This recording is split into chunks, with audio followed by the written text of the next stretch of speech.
오늘 본문의 말씀을 가지고 은혜의 원리가 지배하는 하나님 나라라는 제목으로 하나님 말씀 전하도록 하겠습니다. 지난주에 또 잠시 우리가 시편 설교로 잠깐 좀 다른 설교를 했지만, 우리가 지난번 설교 마태복음 19장 하반부의 설교를 우리가 한번 다시 정리하고 넘어갈 필요가 있을 것 같습니다. 지난번 설교를 통해서 이제 핵심은 그거였죠. 하나님 나라에 적합한 자가 누군가 에 대해서, 어떤 사람인지에 대해서 우리가 살펴봤습니다. 그래서 19장 13절과 15절에서는 하나님의 나라는 어린아이와 같은 자의 것이다 라고 예수님은 말씀하시죠. 이 말씀을 하시게 된 배경이 뭐냐면, 어떤 사람이 어린아이를 데리고 그래서 데리고 와서 안수해 주심을 바라고 데리고 왔죠.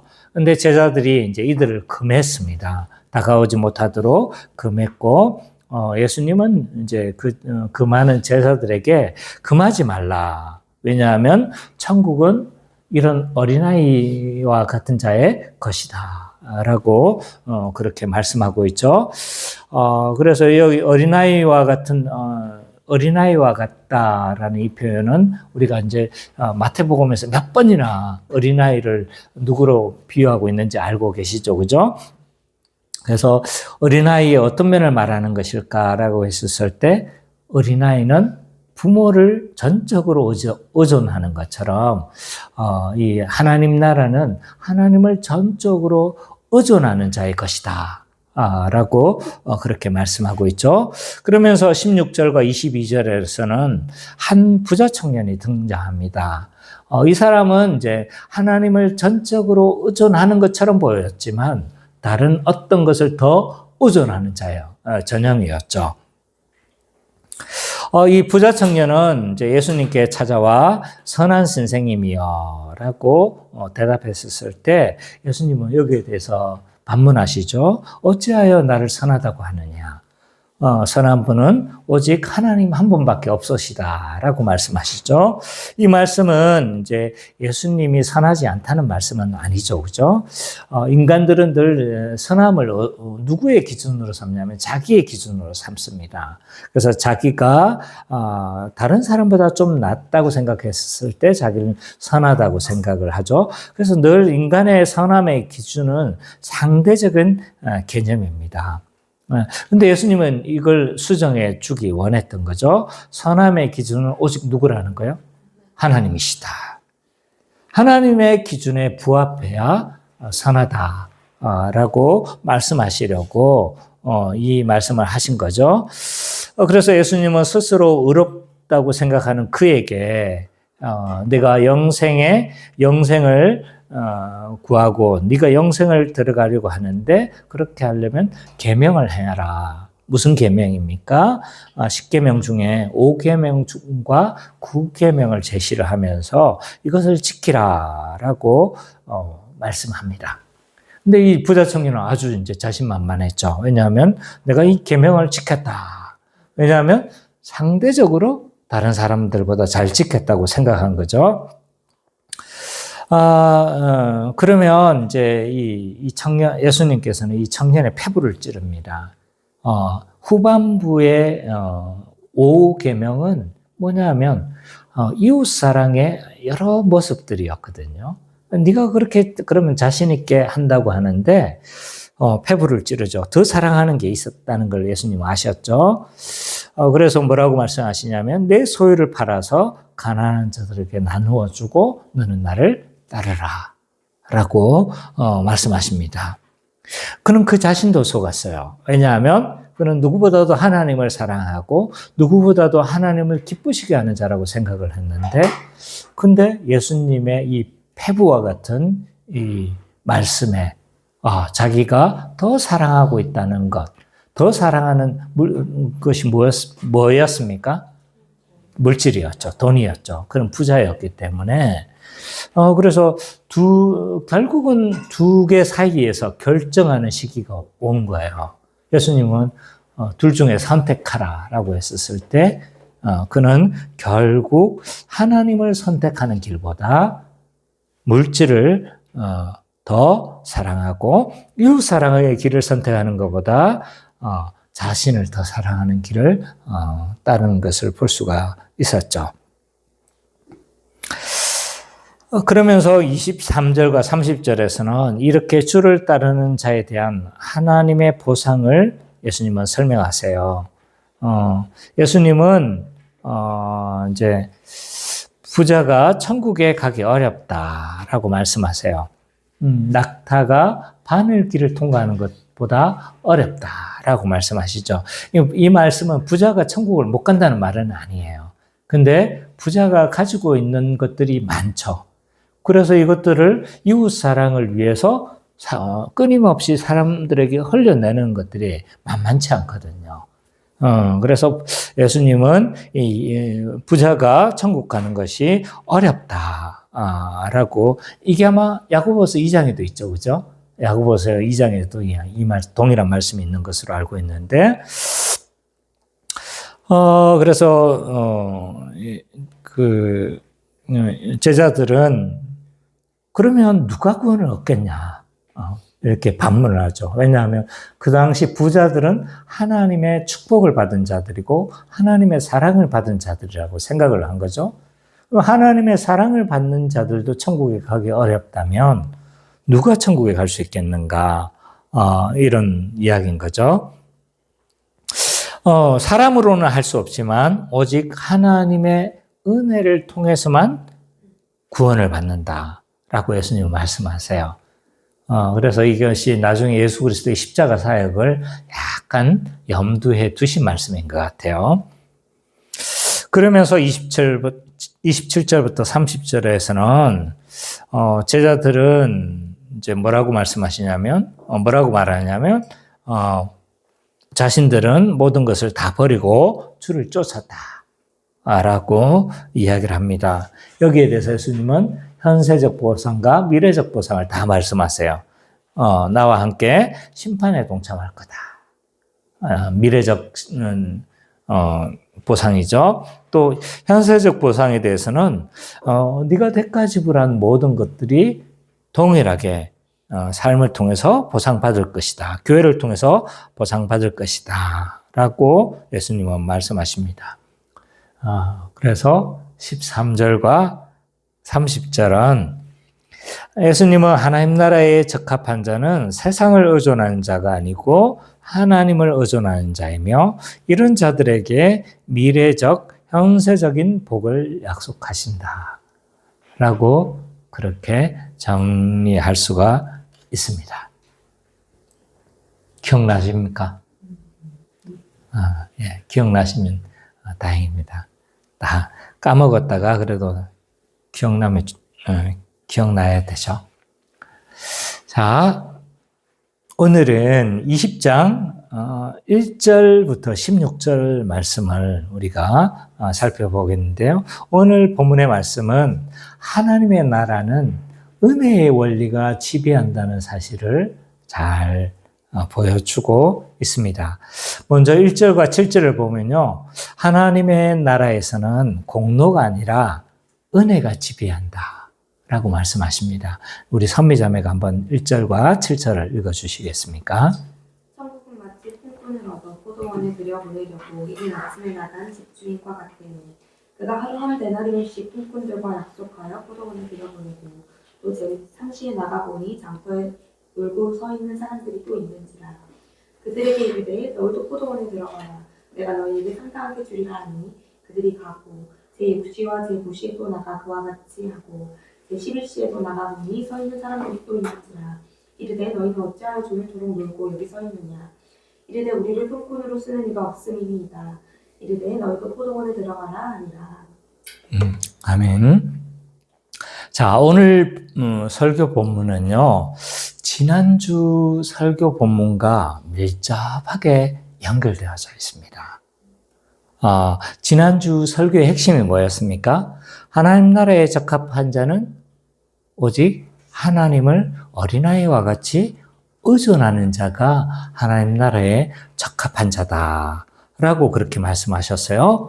그리고 그렇게 하나님을 의존하고 따르는 자는, 어린아이와 같이 의존하고 따르는 자는 현세적 보상과 미래적 보상에 대해서도 말씀하셨죠. 그러면서 19장 30절에 뭐라고 말씀하고 있습니까? 그러나 먼저 된 자로서 나중되고 나중된 자로서 먼저 될 자가 많으니라 라고 말씀하고 있어요. 사실은 오늘 본문은 이 19장 30절에 대한 추가적인 설명이다 라고 그렇게 말을 할 수가 있습니다. 그럼 어떤 연결성을 있는가 좀 더 살펴볼까요? 오늘 본문은요, 이 비유는 앞뒤로 똑같은 문장을 감싸고 있는 인클루지오 구조입니다. 이걸 이제 인클루지오, 영어로 하면 인클루지오라고 하고, 우리나라에서는 이 기법을 이제, 이 봉투 기법이라고도 하고, 또 이건 뭐라고 하죠? 네?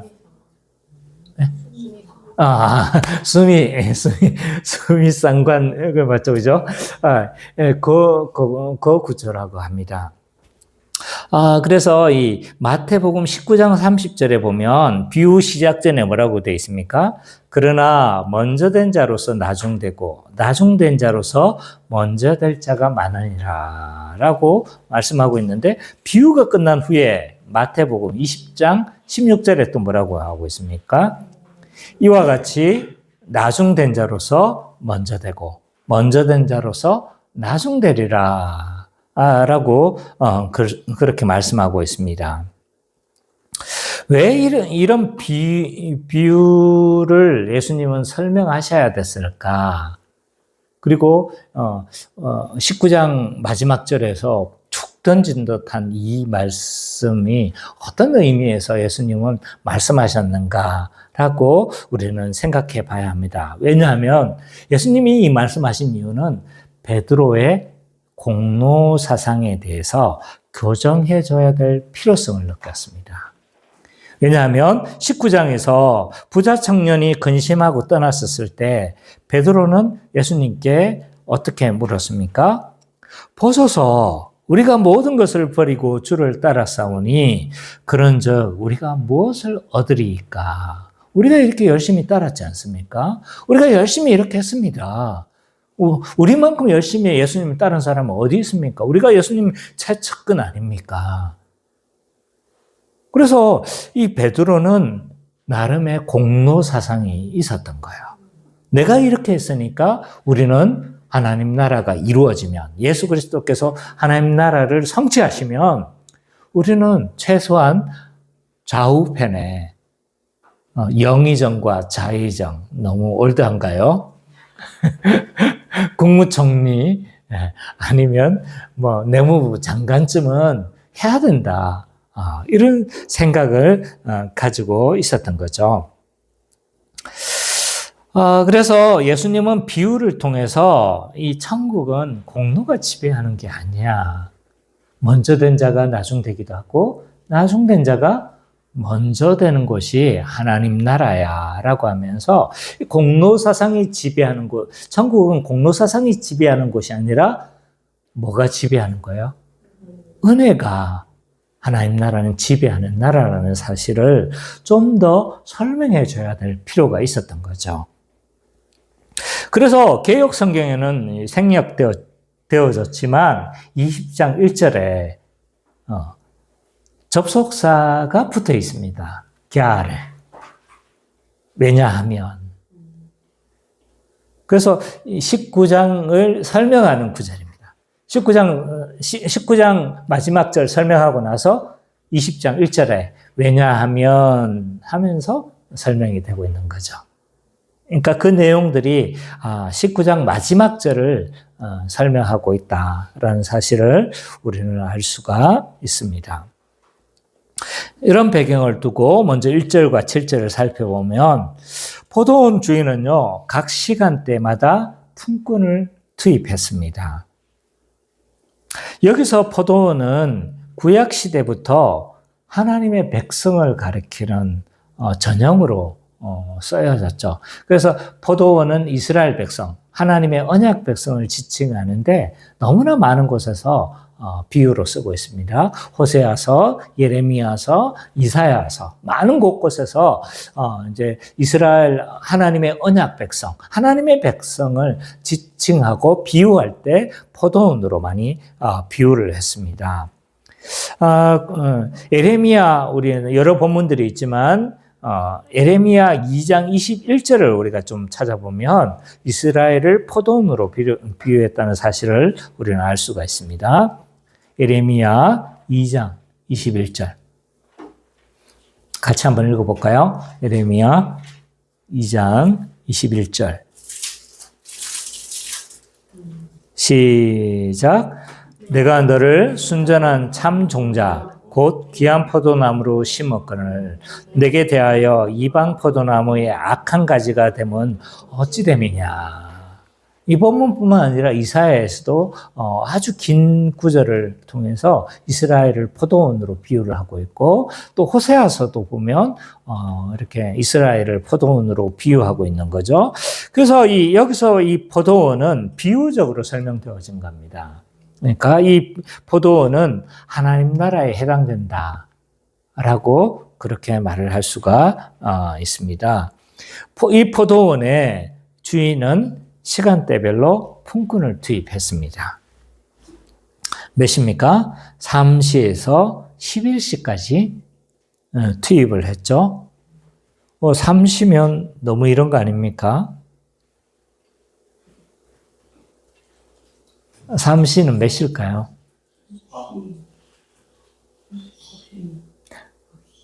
네.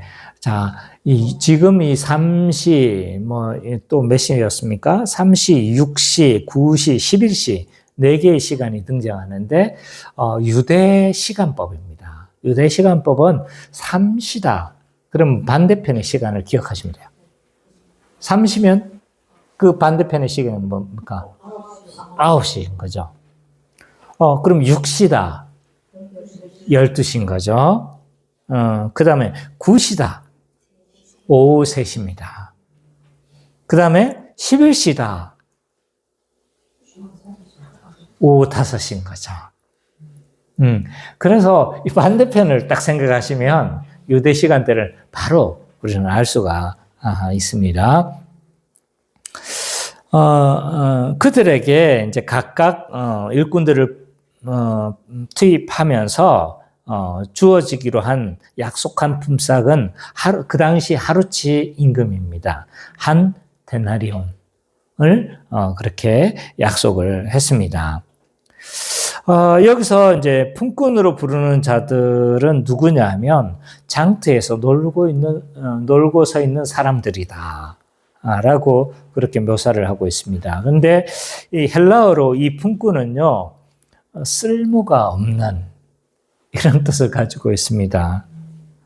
그래서 이것은 이제 하나님 나라의 일꾼들을 삼은 자들은 어떤 대단한 자들이 아닌 거죠. 장터에서 그냥 그 어떤 사람에게도 불리지 않았고 그냥 집에 들어갈 수는 없고 그래서 끝까지 이렇게 그냥 장터에서 뭐라고 해야 됩니까? 좀 어슬렁거리면서 그렇게 있었던 자들을 불러서 하나님은 하나님 나라의 일꾼으로 삼으신다라는 사실을 우리는 알 수가 있습니다. 그래서 이 하나님 나라의 일꾼들은요, 어떤 대단한 자들이 아니다라는 사실을 좀 알아야 합니다. 장터에서 서성거리며 쓸모없는 자들을, 그런 자들을 부르셔서 하나님 나라의 일꾼으로 삼으셨다는 사실도 좀 우리는 생각해 볼 수가 있는 것 같습니다. 그러면서 8절과 12절을 살펴보면 문제는 품꾼들에게 품삯을 지불하면서 문제가 생겼죠. 그죠? 8절과 12절. 우리 예지자매 한번 읽어주시겠습니까? 저녁에 포도원 주인이 송지기에 이르되 품꾼들을 불러 나주는 자로부터 시작하여 원주는 자까지 싹 쓸어주라 하니 제11시에 온 자들이 와서 한 데나리온씩 받거늘 연주한 자들이 와서 더 받을 줄 알았더니 그들도 한 데나리온씩 받은지라. 받은 집주인이 원망하여 이르되 12절까지.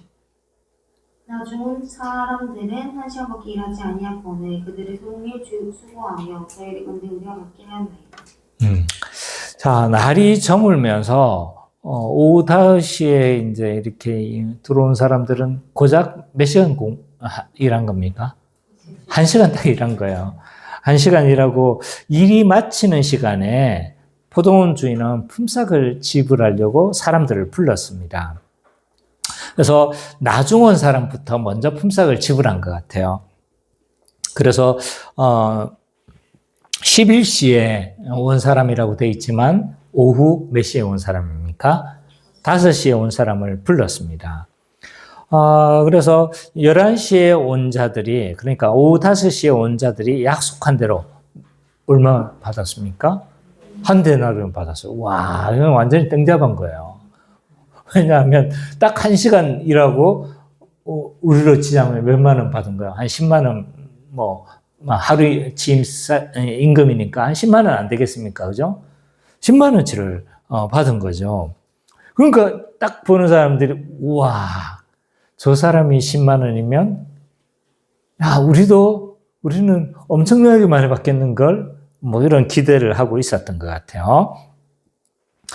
근데 이제, 맨, 3시에 아침 9시에 온 사람도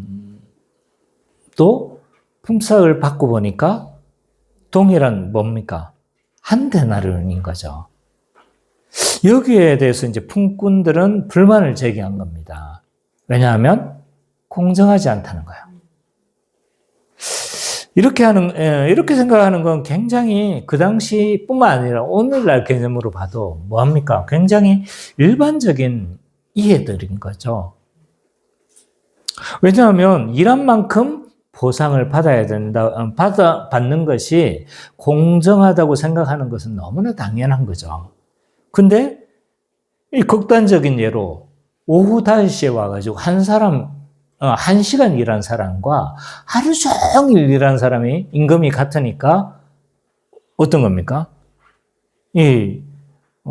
세상적인 방식으로 생각하면 매우 불공정한 보상이다 라고 생각을 했던 것 같습니다. 여기에 대해서 13절과 16절에서 포도원 주인은요, 내가 그 보상하는 것은 내 주권 안에 있는 것이다 라고 말씀하고 있어요. 13절부터 16절까지 우리 정길 형제가 한번 읽어주십시오. 주인이 그 중에 한 사람에게 대답하여 이르되 친구여 내가 네게 잘못한 것이 없노라.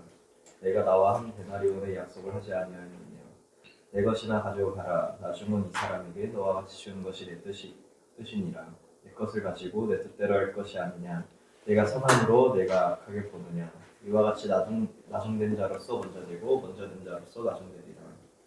예, 여기에 대해서 주인은요 잘못한 게 없다는 거예요. 왜냐하면 약속한 대로 다 한 데나리온을 내가 지급하지 않았느냐. 그들은 애초에 이 포도원에 투입될 때 약속한 금액이 뭐였습니까? 한 데나리온이었죠. 모두 약속한 대로 한 데나리온을 지급했기 때문에 문제가 없다는 거예요. 그렇다면 예수님은 왜 이 포도원 품꾼의 비유를 제자들에게 말씀하셨을까? 아까 제가 미리 좀 설명을 했죠. 그죠?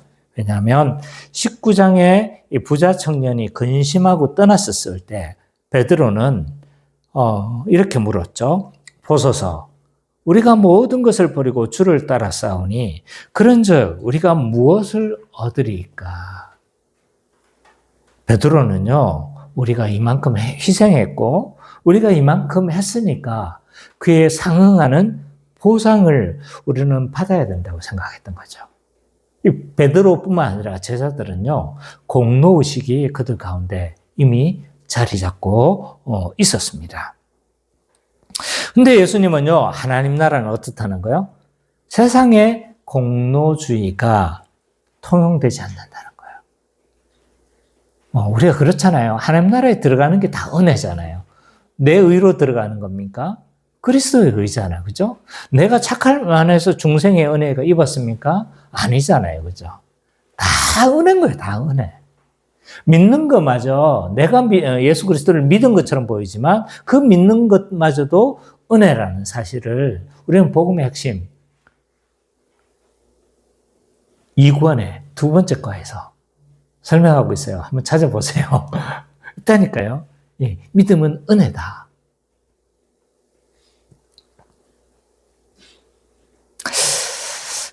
그렇기 때문에 이 하나님의 나라는 공로주의가 아니라 은혜의 원리가 지배한다는 사실을 교훈하고 싶었던 거예요.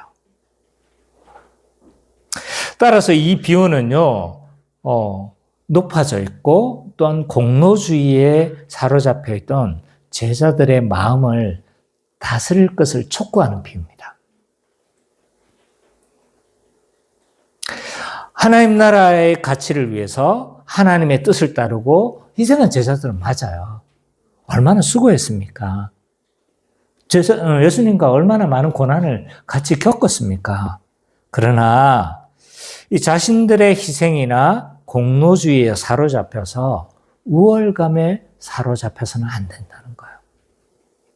이 사실을 예수님은 말씀하고 싶었던 것 같습니다. 그래서 1절과 16절은 이렇게 우리는 정리할 수 있을 것 같습니다. 예수님은 하나님의 나라의 원리가 공로에 의한 것이 아니라 은혜로 주어지는 것임을 말씀하신다. 라고 정리를 할 수 있을 것 같습니다. 자, 오늘 이 말씀을 우리에게 어떻게 적용할 수 있는지에 대해서 한번 살펴보도록 하겠습니다. 첫 번째로 교회는 은혜에 의해서 하나님 나라의 일꾼이 되었음을 알아야 합니다. 왜 은혜로 우리는 하나님 나라의 일꾼이 되었다고 할 수 있습니까? 왜냐하면 부르심의 주권이 누구에게 있었습니까? 하나님께 있었습니다. 아까 포도원 비유에서도 품꾼들을 이 품꾼들이 포도원에 들어갈 수 있었던 비결은 이 품꾼들이 우락부락하고 아주 힘이 센 이런 사람들이었기 때문에 포도원에 들어갔던 겁니까? 그렇지 않았죠. 그죠? 장터에 나가보니까 장터에서 어그정어그정 할 일 없이 아무 쓸모 없이 그렇게 놀고 있는 사람들을 예수님은 포도원 주인은 보았고 그래서 그 포도원 주인은 그를 불쌍히 여겨서 어떻게 한 거예요? 포도원으로 넣었던 거죠. 어떻게 보면 이들은 노동시장에서 가치가 있어서 포도원에 들어간 건 아니에요. 그들은 오후 5시까지 장터에 남아 있었던 사람들이었고 노동시장에서 아주 상품 가치가 없는 이런 사람들이다 라고 할 수 있는 거죠. 아무도 쓰지 않으려고 하는 이들을 포도원 주인은 선택하셨던 거예요. 이것은 전적인 포도원 주인의 호의다 라고 그렇게 말할 수가 있습니다. 자, 우리 역시 우리의 부르심이 어떠한지를 생각해 할 필요가 있는 거죠. 우리가 선택된 것은 우리가 아주 핸섬하거나 아니면 노동시장에 아주 상품 가치가 있어서 하나님 나라에 아주 쓸모가 있어서 우리가 부름을 받은 사실이 아니라는 사실을 기억해야 합니다.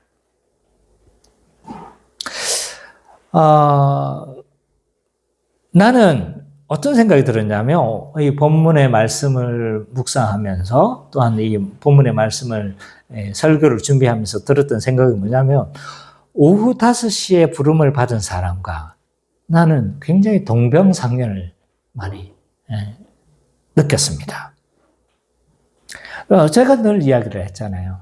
저는 언제나 늘 축구에서 제일 가위바위보 해가지고 딱 각각 한 명씩 선택을 하죠. 그죠? 그래서 제일 대장 같은 두 명이 가위바위보 한 명 선택하고 가위바위보 선택을 하면 맨 마지막에 제가 선택되는 사람 중에 한 사람이에요.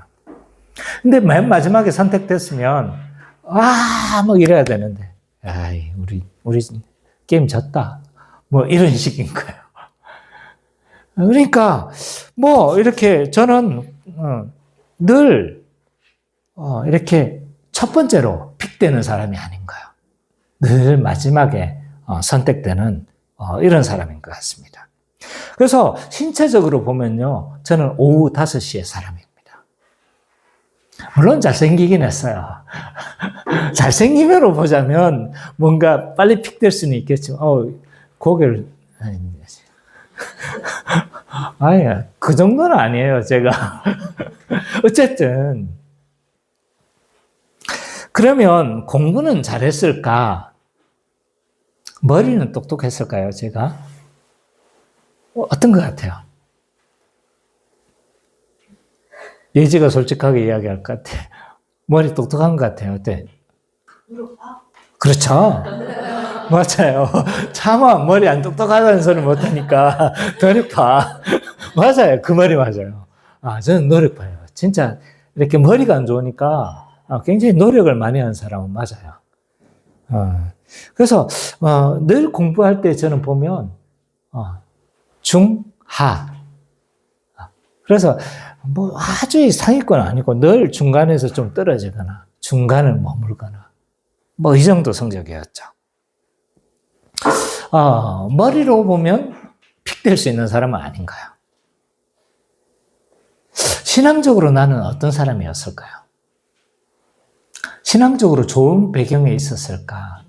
저 안에는 3대가 모태신앙 집안입니다. 그러니까 선교사 때부터 거의 신앙생활을 했다고 볼 수가 있는 거예요.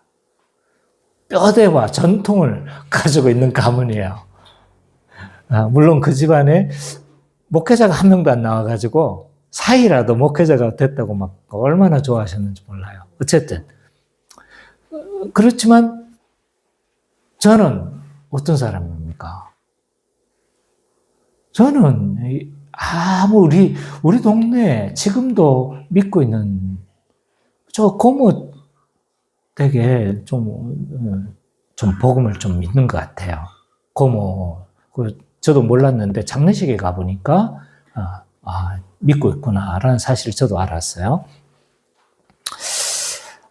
그래서 서울 고모 댁에 그 가정들이 좀 교회 다니시는 것 같고 대대손손 우리는 예수님과 적대적인 관계에 있었던 이런 집안인 거죠. 어떤 관점에 봐도 저는 예수님께 픽될 만한 조건이 없는 거예요.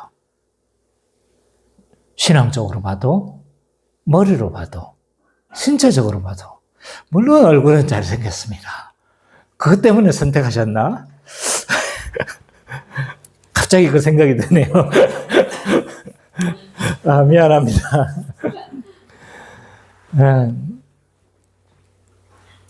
근데 그 부르심의 순간마저도 나는 좋은 상태는 아니었어요. 내가 처음 예수를 믿는 그 순간에 나는 그 상태가 어떤 상태였냐면 정교 일진들에게 왕따를 당한 모든 사람들에게 다 나랑 안 놀려고 하는 이런 순간이었어요. 어쩌면 나는 오후 5시에 부름받은 사람 같아요. 오후 5시에 부름을 받았고 상품 가치로 보면 아무런 상품 가치가 없는 이런 자를 예수님은 날 부르셨다라고 할 수 있는 거죠. 그렇기 때문에 우리가 하나님 나라의 일꾼 된 건요. 저만 그런가요? 아닐 거예요. 우리 다 보면 배경이 없어요. 그렇게 내세울 만한 배경이 없는 거예요. 그렇기 때문에 우리가 하나님 나라의 일꾼 된 건요. 전적인 은혜였다라고 할 수 있는 거예요. 또한 우리가 왜 은혜로 하나님 나라의 일꾼이 되었다고 할 수 있는가라고 했었을 때 효용성에 의해서 나를 사용하시지 않기 때문에 그렇습니다. 아까 앞에서도 잠깐 이야기했지만 나는 효용성에 문제 있었어도 오후 5시에 일꾼이에요. 마지막 아까 일꾼 막차에 들어와서 1시간 일하고 똑같은 은혜와 상급을 받은 자와 같다라고 할 수 있는 거죠. 우리의 부르심을 받아요. 과연 하나님 나라에 나는 효용성이 있는 인물인가? 한번 생각해 봤으면 좋겠어요. 얼마나 똑똑한 사람 많습니까? 세상에 진짜 똑똑한 사람 많아요. 그렇지 않아요? 얼마 전에 제가 어떤 이영 목사님 교회, 이제 주님의 교회에 있는 한 성도가 한 이야기를 전에 들었어요. 근데 어떤 금융 지식에 관한 거였는데, 막 사람들은 이래 가지고 있는데, 그분은 뭐라고 딱 했는데, 딱 정말 똑똑한 거예요. 아니, 어떻게 저렇게 할 수 있는 거지? 난 생각도 못 했는데, 아무도 그 교회에 생각도 못 했대요. 근데 그분이 뭐 어떡한 거예요? 그런 금융에 대한 지식이 많은 거예요. 세상 사람들요, 돈 버는 지식 한번 생각해 보세요. 기가 막힙니다. 어떻게 그렇게 틈을 아는지, 어떻게 돈이 되는 어떤 것을 기가 막히게 파악하는지. 여러분은 돈 버는 데에 있어서 동물적인 감각이 있습니까? 어때요? 동물적인 감각이 있어요? 아니죠, 그죠? 나하고 똑같네. 나하고 똑같아요. 우리는 얼마나 헌신적인 사람이에요.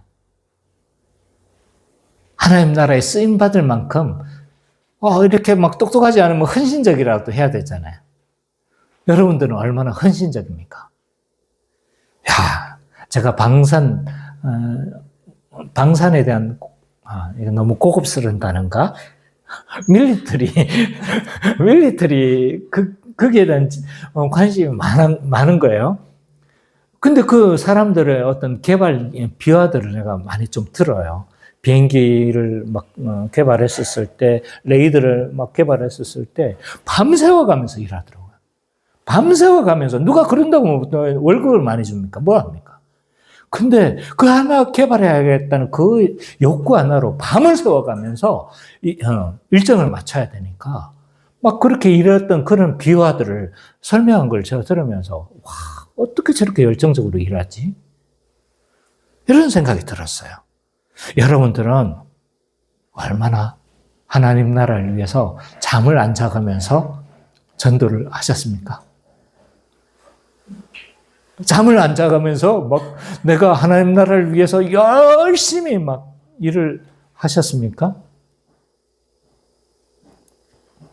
효용성으로 일꾼을 삼으면 우리는 그 안에 들어갈 수가 없는 거죠. 근데 하나님은 우리를 일꾼 삼아서 그 하나님 나라의 일꾼으로 쓰고 계시다는 사실을 우리는 알아야 할 것입니다. 두 번째로, 우리는 은혜로 하나님 나라 일꾼 되어졌기 때문에 비교의식과 공로의식을 벗어나야 합니다. 하나님 나라의 일꾼 된 자들은요, 어떤 태도를 섬겨야 하냐면, 제일 중요한 것은 비교를 멈춰야 합니다. 비교를 멈추고 나의 부르심에 집중할 필요가 있어요. 포도원 비유에서 먼저 온 자들의 불행은 뭐냐면 나중에 온 사람들과 자신들의 뭐였습니까? 비교였죠. 그죠?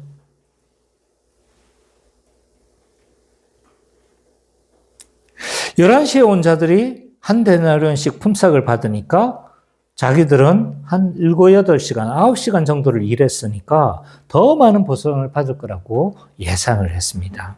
하지만 포도원 주인은 뭐예요? 나중에 온 자들과 동일한 액수의 한 데나리온을 받았습니다. 여기에 대해서 품꾼들이 불만을 제기했죠. 어떻게 늦게 온 저들과 나를 동일하게 취급할 수 있습니까? 라고 생각했던 거예요. 동일하게 우리도 하나님 나라의 일꾼으로 일할 때 비교의식에 휩싸여서는 안 됩니다. 어떻게 나보다 늦게 왔는데 나보다 먼저 이것을 할 수 있는 거지? 이런 생각을. 대표적인 예로 우리 장로 직분 받을 때 이런 부작용이 진짜 많습니다. 나보다 늦게 왔는데 장로 직분을 먼저 받아요. 그러면 그 안수 집사는 어떤 거예요, 지금? 아니, 몇 년 와가지고 사람들 보이는 앞에서만 열심히 일하더만, 박힌돌을 빼내네? 라고 하면서 어떡하는 거죠? 비교의식에 휩싸인 때가 많죠. 왜 저 사람은 나보다 늦게 믿었는데 나보다 더 인정해 주는 거지? 왜 저 사람은 나보다 늦게 왔는데 나보다 더 큰 일을 감당하는 거지? 이런 비교의식에 우리가 쌓이게 되면 어떤 일이 벌어지냐면 평안을 잃어버려요. 평안. 그리고 하나님께 불평하겠죠? 하나님, 난 이게 뭡니까? 하나님께 불평할 겁니다. 그렇기 때문에 오히려 나의 부르심에 우리는 집중할 필요가 있습니다. 목사도 비교의식에 사로잡힐 때 굉장히 위험해집니다. 동일하게 우리는 같은 시간, 그리고 어떤 사람은 먼저 개척하는 사람이 있는 거예요. 근데 먼저 개척했는데 뒤에 개척한 지 1년밖에 안 된 사람이 갑자기 부흥해요. 근데 그 사람이 굉장히 나와 친밀한 사람이에요. 비교의식에 휩싸이면 어떻게 되겠습니까? 하나님께 대한 불평 생겨나겠죠, 그죠? 그리고 이것이 계속 이 비교의식에 되어지면 어떻게 하겠습니까? 부흥을 위해서라면 하나님의 방법 상관없이 부정을 취할 수도 있겠죠. 감사함이 사라질 겁니다. 이런 일들이 벌어지는 거예요. 따라서 은혜로 부름받은 자들의 다른 자들에 대해서 우리는 있잖아요. 우리도 은혜로 부름받았고 저 사람도 은혜로 부름을 받은 사람들이, 어떤 사람은 9시에 부름을 받았고 어떤 사람은 11시에 오후 5시에 부름을 받은 사람이긴 합니다. 그러나 우리는 비교하는 마음을 버려야 됩니다. 그래서 이 자신에 대해서 오후 5시에 장터에 버려져 있던 나를 불러주신 것에 집중할 때 우리는 진정한 평안이 찾아온다 라고 할 수 있는 거죠. 자, 은혜로 하나님 나라 일꾼된 자들의 태도, 두 번째 태도는 뭐냐면 공로의식에서 벗어나야 합니다. 공로의식은 내가 이만큼 했으니까 당연히 이 정도 대접은 받아야 한다라는 생각인 거죠. 먼저 온 품꾼들의 심리도 내가 더 많은 일을 했다는 공로의식에 휩싸여져 있었습니다. 이런 공로의식은요, 우리 안에서도 얼마든지 생겨날 수 있는 거죠. 우리는 또한 뭡니까? 목사님과 동일하게 정회원 1기입니다. 1기. 동일한 시기에 같이 우리는 했고 어쩌면 10년이 되면 더 큰 교회가 되어 있을 수도 있겠죠. 와, 감사합니다. 근데 그 순간 우리 가운데 공로의식이 점점 싹트 있을 수도 있는 거죠. 어떤 식으로 나타날까요? 기득권을 주장할 수 있습니다. 기득권. 내가 오랫동안 몸바쳐 봉사했고 내가 오랫동안 헌금을 많이 해왔고 그렇기 때문에 당연히 좋은 대접을 받아야 한다라고 생각하는 거죠. 직분에 있어서도 좋아 보이는 직분을 차지해야 된다 생각하고 의사결정에서도 자기의 목소리가 반영되어야 된다고 생각하는 거죠.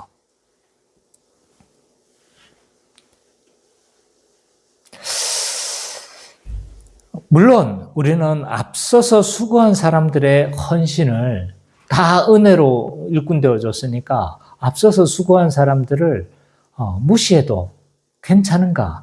그 말은 아닙니다. 그 수고들을 우리는 인정해야 돼요. 얼마나 수고가 많았습니까? 그죠? 그 수고들에 대해서는 인정을 해야 되겠죠. 그러나 하나님 나라의 가치를 위해 주를 위해 희생한 것을 나의 어떤 주장하는 것, 내가 인정받는 것으로 어떤 주장하는 것이 문제라는 거죠. 이런 공로의식은요, 텃세를 부림으로도 드러납니다. 새 사람이 등록해서 신앙생활을 열심히 하는데 뭐라고 합니까? 잘한다라고 해야 되는데 뭐라고 하는 거야? 아유, 나도 옛날에 안 그래 본 줄 아나. 나도 그렇게 했어. 라고 하면서 은근히 깎아내린다든지, 무엇인가 열심히 섬기려고 할 때 그 사람이 눈치를 보는 상황이 조성된다라면 텃세를 부리는 상황인 거죠. 이처럼 공로의식은요, 많은 문제들을 생기게 합니다. 이런 공로의식, 비교의식은요, 어떻게 해서 생겨나냐면 하나님의 은혜로 일꾼됨을 잊어버렸기 때문에 생겨나는 문제들입니다. 내가 하나님의 은혜로 일꾼되어졌구나는 사실을 잊어버렸을 때 나타나는 상태라고 할 수 있다. 또한 하나님의 은혜가 중심이 된 신앙이 아니고 이 중심이 공로로 미묘하게 이동된 상태인 거죠. 그러니까 율법주의가 점점 사로잡은 상태다라고 말을 할 수 있습니다. 마지막 세 번째로, 그러므로 교회는 은혜로 일꾼된 자들이기 때문에 교회는 보편성의 교회가 되어야 합니다. 이 보편성은요, 교회의 4대 속성 중에 하나입니다. 믿음으로 구원받았기 때문에 어느 누구도 차별되지가 않습니다. 누구나 믿음으로 주라고, 그리스도를 주라 고백했었을 때 그 사람이 흑인이든 그 사람이 어른이든 그 사람이 가난하든 그 사람이든 남자든 여자든 차별되지가 않습니다. 이것을 보편성이라고 합니다. 이런 보편성은요, 크게 두 가지 면에서 보편성입니다. 하나는 뭐냐면 복음을 전하는 것에 있어서 차별받지 않아야 합니다. 그러니까 복음을 전하는 데 있어서 차별을 해서는 안 된다는 거예요. 뿐만 아니라 이런 보편성은 교회 안에 믿음으로 하나가 되어졌기 때문에 교회 안에서 차별되지 않는 것으로 나타나야 합니다. 복음을 전할 때도 차별되지 않아야 되고 교회 안에 있는 신자들도 서로 차별되지 않는 것이 보편성이다라고 할 수가 있는 거죠. 그래서 마치 오전 9시, 12시, 3시, 5시에 온 자들이 전혀 차별받지 않고 동일하다 생각하는 것입니다. 그러므로 교회 안에서는 어떤 일이 벌어져야 되냐면 사회적 지위와 배경이 초월돼야 합니다. 돈 많은 사람이 인정받거나 돈이 적은 사람이 배제가 되어서는 안 되는 거죠. 돈, 지위, 학력 이런 것들이 초월돼야 되는 거죠. 또한 교회 안에서는요, 전 세대가 어우러져야 합니다. 특정 세대를 위한 교회가 되어서는 안 됩니다. 장년이 많다고 해서 장년들만을 위한 교회가 되어서는 안 되는 거죠. 또한 우리 교회는 그 반대예요. 청년들이 많습니다. 청년들이 많다고 해서 청년들을 위한 교회가 되어서도 안 되는 거죠. 전 세대가 어우러져서 동일하게 가족처럼 어우러져야 합니다. 또한 교회 안에서는요, 나중된 자를 위한 수용성이 있어야 합니다. 교회는요, 먼저 온 자들의 리그가 돼서는 안 됩니다. 왜냐하면 다 은혜로 그 포도원에 들어온 자들이기 때문에, 이처럼 교회는 은혜로 일꾼된 자들이기 때문에 보편성의 교회가 되어야 합니다. 그리고 이 보편성을 우리는 굳게 붙잡아야 합니다. 그렇게 함으로 교회가 타락되지 않습니다. 이처럼 교회는 은혜로 모두 일꾼된 자들이기에 공로의식에서 벗어나 오직 보편성의 교회를 붙들며 살아가는 우리 기쁨의 교회 모든 성도님 되시기를 간절히 축원합니다. 아멘.